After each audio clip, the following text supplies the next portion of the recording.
or the world over who stand with us in solidarity.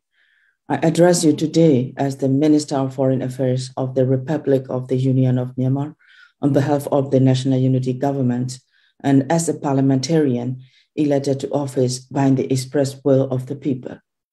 As August 1st marked 18 months of the People's Revolution, 18 months of shared struggle of resistance, of national unity against an illegal military junta bent on destroying this dutiful nation.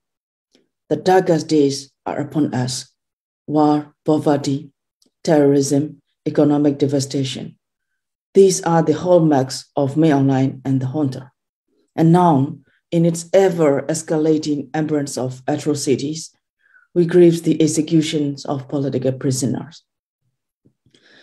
Each of your calls for expressions of concern and condemnation is from your side, just regrettable failure of sincere intention to facilitate moderation and de-escalation of violence. For us, it is extremely painful loss of lives. For us, it is burning the houses and whole villages, destructions of most basic condition for life of tens of thousands and hundreds of thousands ordinary people who anyhow have lived on the edge of poverty and in constant struggle to sustain their families. Dear friends, while you are again and again calling for restraints and negotiations, Mail Online is hardening his stand. While you call for Daw Aung San Suu Kyi to be released, Mail Online has moved her from house arrest to prison. While you put significant and quiet diplomacy to persuade Mail Online not to carry on executions, he has killed 4 political prisoners and Hunter's spokesperson in boasting that, according to law, they will execute more. Mail Online must be stopped once and for all. This senseless and illegal execution of Ko Jimi, Ko Phyo Ziyado, Ko Lam Nyo Aung, and Ko Aung Duzor is reprehensible. Once again proved Mail Online and the junta showed absolute disregard to international norms, human rights, and amicable resolution to the current crisis. But more gravely, a complete contempt and disregard for Myanmar people. Mail Online has repeatedly exploited and betrayed ASEAN's effort to help find sustainable political solution. This execution further demonstrates the junta's disregard to the commitment it has made to the current ASEAN chair and ASEAN envoy. Indiscriminate bombings, murder, arbitrary arrest, and detentions and destruction of properties are intolerable now for our people in every corner of our society. Dear friends, how many more lives does the international community need before it can act decisively against the hunters? Weapons for Ukraine, airlifts from Afghans, and deafening silence for Myanmar people. Who are we to you now? Are we expected to suffer their atrocities rather than and more than others? Endless debate on legitimacy and credentials, statement of condemnation, leveraging humanitarian assets here and there, yet nothing for our people, nothing for our effort to restore that is rightly ours, the right to live in safety.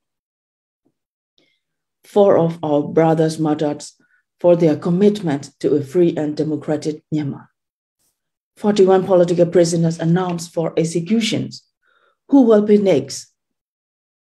Pointing on the head of those democratically elected in 2020 elections.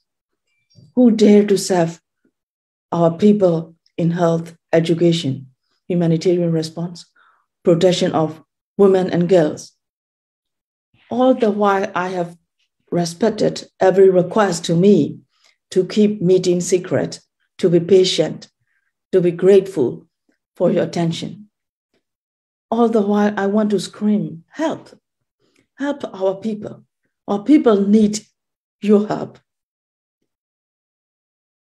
The preamble of the United Nations Charter states that the people of the United Nations determined to save succeeding generations from the scourge of war, which has brought untold sorrow to mankind, and to reaffirm faith in fundamental human rights, in the dignity and worth of the human person, and to establish conditions under which justice and respect for the obligations arising from treaties and other sources of international law can be maintained, and to promote social progress and better standards of life in larger freedom. It is time to put this into action. To the United Nations member states, Security Council, and international community, we appreciate the statements of condemnation of the executions, our friends, but without practical actions, it is hollow words. Effective, decisive, and united collective action is needed immediately. Cut the revenue streams of Min Aung Hlaing and his terrorist army as efficiently as possible. Suspend all international representation of the junta and prevent any representation of the junta in any international platforms. The United Nations Security Council must act swiftly, utilizing responsibility to protect by sending troops and weapons supplied to our united ethnic and democratic forces.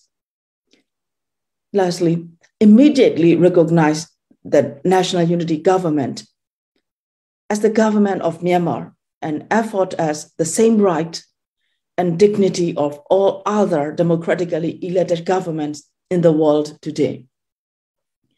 We have vision for the peaceful future of our country. We have legitimacy. We have sense of responsibility. We have support of the people of our country. We care for lives. We care for rights, for rule of law, for peace, for understanding, for accountability. We care.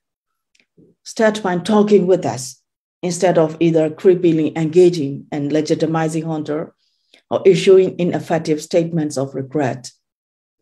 None of those is bringing you closer to help us, and both of that is bringing us every day closer to death and destruction.